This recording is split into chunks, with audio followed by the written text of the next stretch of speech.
Dragi moj, jučer je gospodin Nermin Nikšić pozvao rukovodstva državnih kompanija koje je postavila bivša vlast da stave svoje mandate na raspolaganje.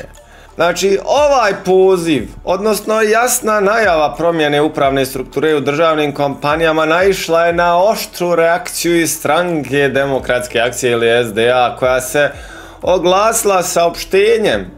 I iz ove stranke poručuju da je poziv upravama da se povuku bez obzira na ostvarene rezultate direktno kršenje zakona. Ovakvim najavama Nikšić je također u potpunosti demaskirao još jedno lažno obećanje vladajućih stranaka o namjeri depolitiziranja javnih poduzeća, s obzirom da u praksi očigledno planiraju raditi suprotno i time definitivno staviti javne resurse pod kontrolu političkih stranaka. Samim time SDA poziva članove upravnih struktura javnih poduzeća da ne podlegnu pritiscima i pozivima na nezakonito postupanje. Što nam, dragi moji, otkriva ova reakcija SDA? Prvo nam otkriva da oni sami priznaju da su pod njihovim vodstvom državne firme potpuno politizirane. Jer ako se nova vlast optužuje da je lagala kada je najavila da će politizirati javna poduzeća, to znači da SDA ne dovodi u pitanje samo najavu, to jeste prihvata da su ova preduzeća već politizirana.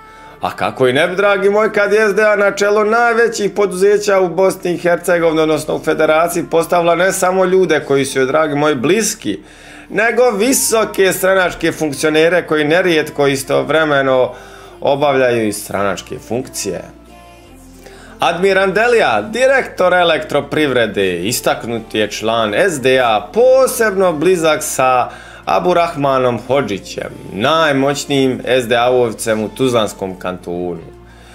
Još drastičniji primjer je BiH Telekom, čiji je direktor Sedin Kariman istovremeno i predsjednik kadrovske komisije SDA, dragi moji.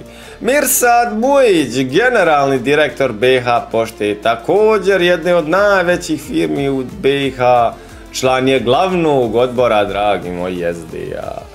Direktor željeznica Federacije Bosne i Hercegovine je Enis Džafić, također kadar SDA.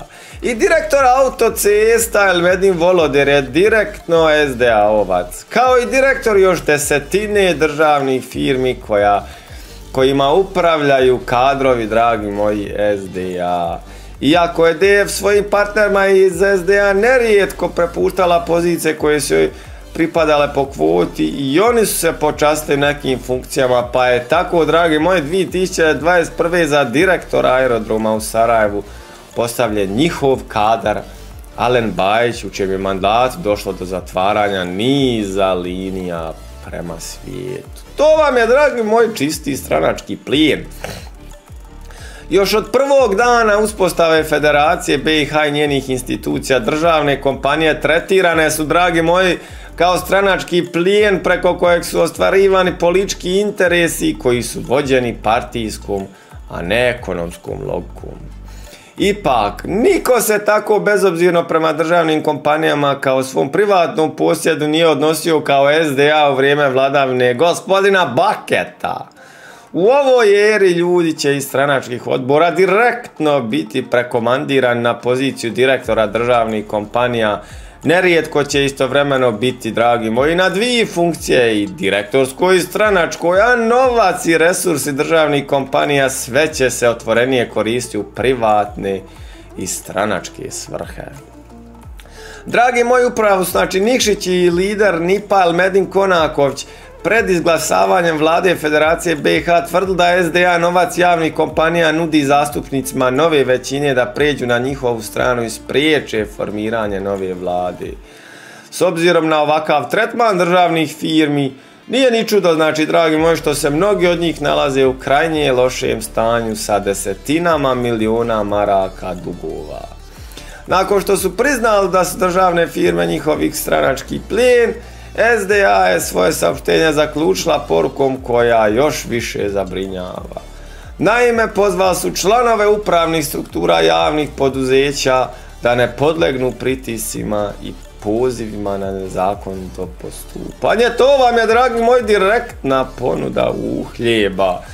Ali s obzirom da vlada federacije kao vlasnik tih poduzeća ima pravo birati njihova rukovodstva, postavlja se pitanje je li SDA svoje kadrove u državnim preduzećima zapravo poziva da se ogluše odluke vlade, iskažu neposlušnost i pokrenu svojevrsnu pobunu protiv nove vlade.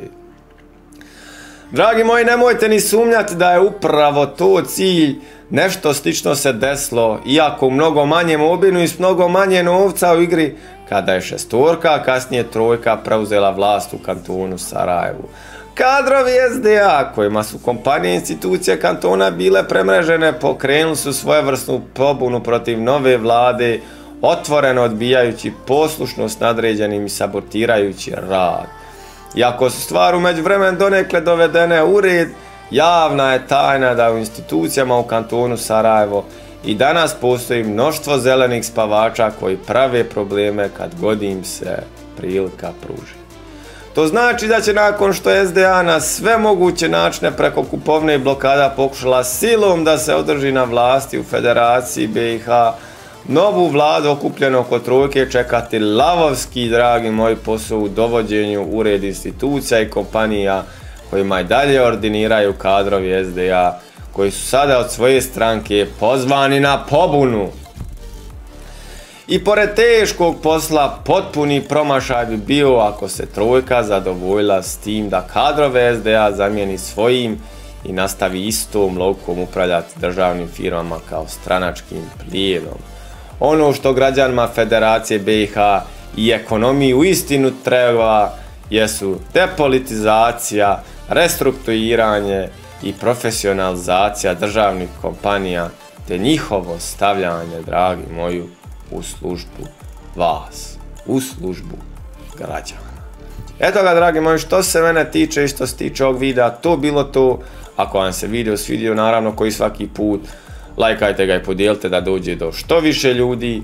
Ako već niste, pretplatite se na kanal i do idućeg gledanja i vidim se.